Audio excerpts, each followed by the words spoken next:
गुजरात विधानसभा चुनाव में बीजेपी ने रिकॉर्ड जीत दर्ज की है। राज्य में बीजेपी लगातार 7वीं बार सरकार बना रही है। बीजेपी ने 182 में से 156 विधानसभा सीटों पर जीत दर्ज की। गुजरात चुनाव में कांग्रेस को मात्र 17 सीटें मिली। वहीं आम आदमी पार्टी के खाते में 5 सीटें आई। 4 सीटों पर निर्दलीय और अन्य उम्मीदवार विजयी रहे। गुजरात चुनाव में जीत से गदगद पीएम मोदी ने राज्य के जनमत को ऐतिहासिक बताया। दिल्ली में बीजेपी मुख्यालय में पीएम ने कहा कि गुजरात के लोगों ने रिकॉर्ड तोड़ने का भी कीर्तिमान बना दिया।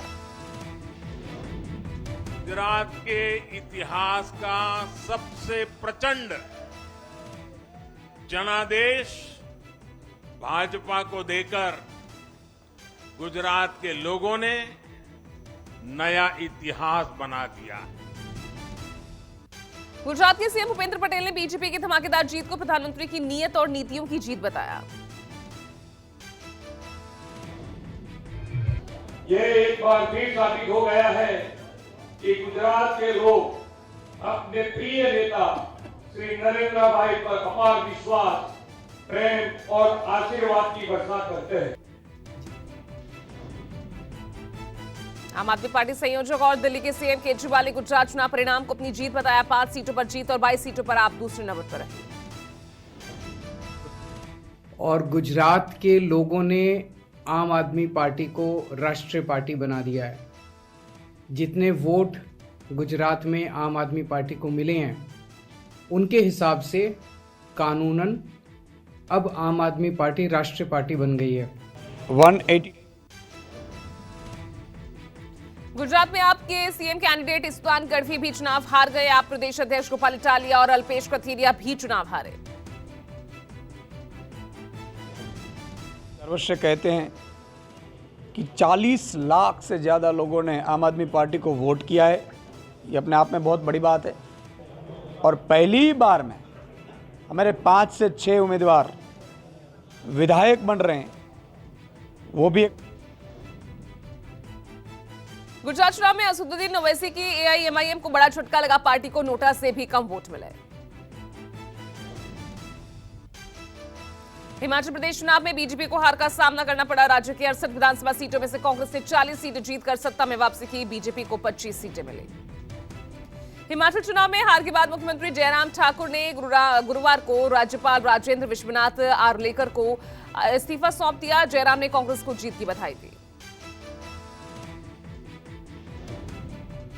जनमत का सम्मान किया है और हमने अपना रेजिग्नेशन माननीय राज्यपाल महोदय जी को सौंपा है और जनता की सेवा में हमेशा रहेंगे। हिमाचल सीएम जयराम ठाकुर सिराज सीट से रिकॉर्ड 7वीं बार लगातार चुनाव जीते। जयराम ने कांग्रेस के चेतराम ठाकुर को 20,000 से ज्यादा मतों से हराया। हिमाचल चुनाव नतीजे को कांग्रेस प्रदेश प्रभारी राजेश शुक्ला ने पार्टी की नीति और नीयत की जीत बताया।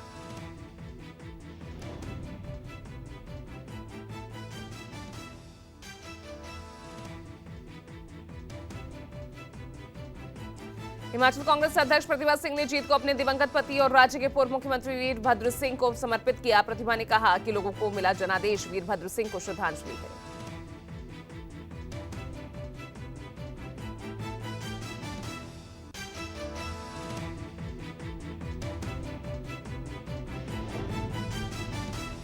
हिमाचल प्रदेश में प्रधानमंत्री ने जनादेश को स्वीकार करते हुए कहा कि प्रदेश के विकास के लिए हमारी कोशिशें और सहयोग जारी रहेगी।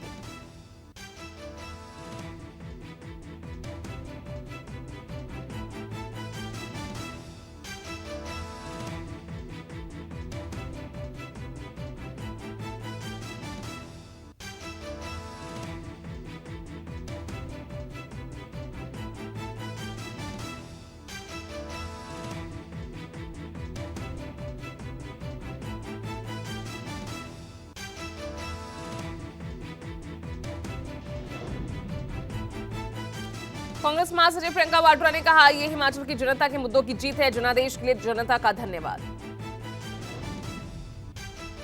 कांग्रेस अध्यक्ष मल्लिकार्जुन खड़गे ने हिमाचल चुनाव में जीत को राहुल गांधी की चल रही भारत जोड़ो यात्रा का असर बताया।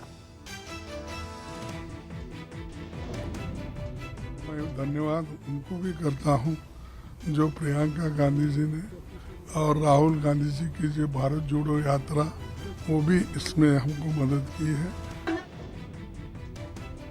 हिमाचल में भाजपा की हार के बाद पश्चिम बंगाल की मुख्यमंत्री ममता बनर्जी ने तंज कसा। उन्होंने बंगाली भाषा में कहा, भालो होलो।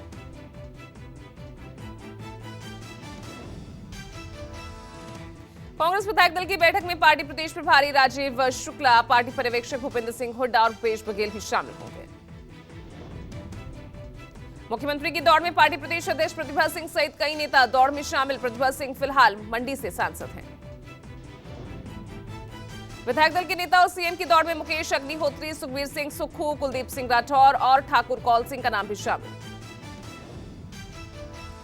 गुजरात चुनाव में बीजेपी की रिकॉर्ड जीत का जश्न पार्टी कार्यकर्ताओं ने देश भर में मनाया। अहमदाबाद में ओडिशा के एक पार्टी कार्यकर्ता राष्ट्रपिता गांधी की वेशभूषा में नजर आए। यूपी की एक लोकसभा और 2 विधानसभा सीटों पर हुए उपचुनाव का नतीजा सपा के पक्ष में आया। मैनपुरी लोकसभा सीट उपचुनाव में डिम्पल यादव ने 3 लाख से ज्यादा वोटों से जीत दर्ज की।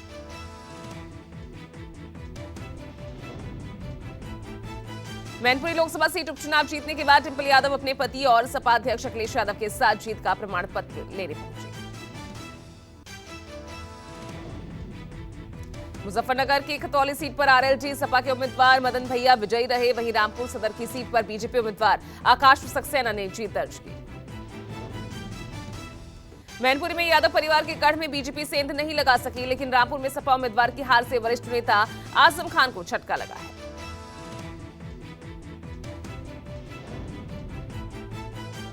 मैनपुरी के मतदाताओं को धन्यवाद देता हूं। ये जीत मैनपुरी के मतदाताओं ने नेताजी को सच्ची श्रद्धांजलि दी है। डिम्पल यादव ने भी अपने पक्ष में मिले जनादेश के लिए लोगों का आभार व्यक्त किया। डिम्पल ने कहा कि मैं लोगों की उम्मीदों पर खरा उतरने की कोशिश करूंगी। समर्पण है नेताजी के प्रति, जो उन्होंने मुझे आशीर्वाद दिया है, स्नेह दिया है, सम्मान दिया, और धन्यवाद देना चाहूंगी क्षेत्र के सभी लोगों को। रामपुर सीट पर बीजेपी ने आजम खान के 45 साल पुराने वर्चस्व को तोड़ दिया। पीएम मोदी ने भी रामपुर की जनता का शुक्रिया अदा किया।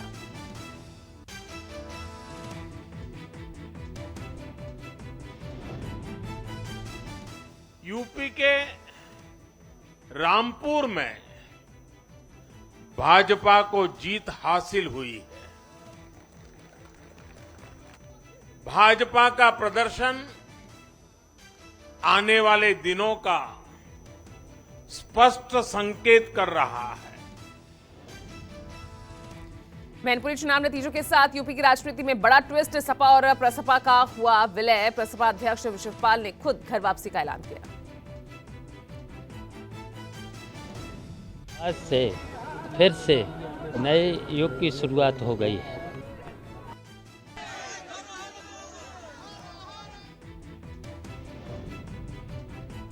बिहार की कुंडनी सीट पर नीतीश तेजस्वी गठबंधन को लगा झटका। बीजेपी ने सीट से दर्ज की बड़ी जीत। बीजेपी उम्मीदवार केदार प्रसाद गुप्ता ने जेडीयू प्रत्याशी मनोज कुशवाहा को 3,645 वोटों से हराया। बीजेपी उम्मीदवार को 76,000 और आरजेडी उम्मीदवार को 73,000 वोट मिले। कुंडनी में मिली जीत के बाद बीजेपी नेता सुशील कुमार मोदी ने मांगा सीएम नीतीश कुमार से इस्तीफा। उनमें अब कोई चमक नहीं रह गई है और लोग बदलाव चाहते हैं, लोग परिवर्तन चाहते हैं।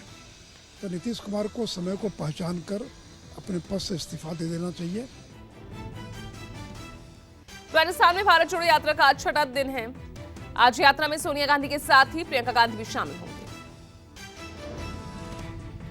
सोनिया आज यात्रा के बीच ही अपना 76वां जन्मदिन मना रही हैं। सोनिया के जन्मदिन कार्यक्रम में राहुल प्रियंका के साथ ही राजस्थान सीएम गहलोत सहित कई नेता शिरकत करेंगे। गुरुवार को गांधी परिवार ने रणथंभौर के जोगी महल का भ्रमण किया। सोनिया राहुल प्रियंका ने खुली जिप्सी में बैठकर टाइगर रिजर्व में सफारी का भी लुत्फ उठाया।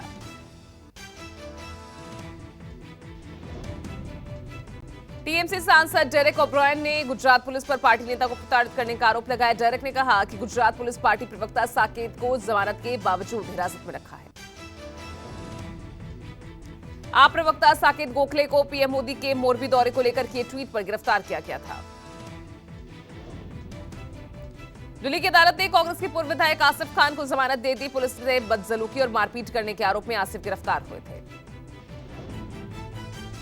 दिल्ली महिला आयोग की अध्यक्ष स्वाति मालीवाल की बड़ी मुश्किलें। डीसीडब्ल्यू में नियुक्ति घोटाले में राउज रेवेन्यू कोर्ट ने मालीवाल सहित 3 अन्य पर तय किया आरोप।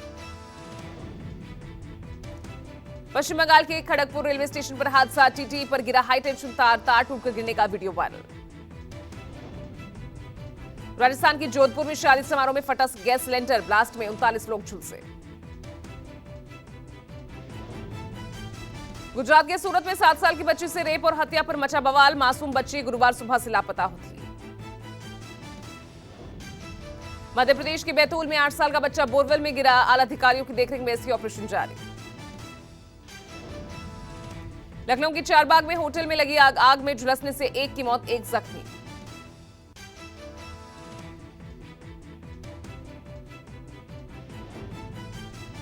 राष्ट्रीय जांच एजेंसी ने तरन-तारण बम धमाके मुख्य आरोपी विक्रमजीत सिंह को अरेस्ट किया है। ऑस्ट्रिया से प्रत्यर्पित किया गया विक्रमजीत सिंह। विक्रमजीत सिंह ने भारत में आतंकी हमले के एक गिरोह बनाया था। विक्रमजीत 2019 से केस दर्ज होने के बाद से फरार था। भारत में धार्मिक स्वतंत्रता को अमेरिका ने सराहा, बाइडेन प्रशासन ने कहा भारत में सभी धर्मों को स्वतंत्रता और सुरक्षा है। अमेरिका ने पाकिस्तान की 6 कंपनियों पर बैन लगा दिया है। इन कंपनियों पर परमाणु और मिसाइल कार्यक्रम के उपकरण गलत तरीके से देने का आरोप है। संयुक्त राष्ट्र में स्वामी नारायण संस्था के प्रमुख स्वामी जी महाराज की जन्मशती मनाई गई। यूएन में भारत के स्थायी प्रतिनिधि रुचिरा कंबोज ने स्वामी जी के संदेश को दुनिया एक परिवार पर प्रकाश डाला।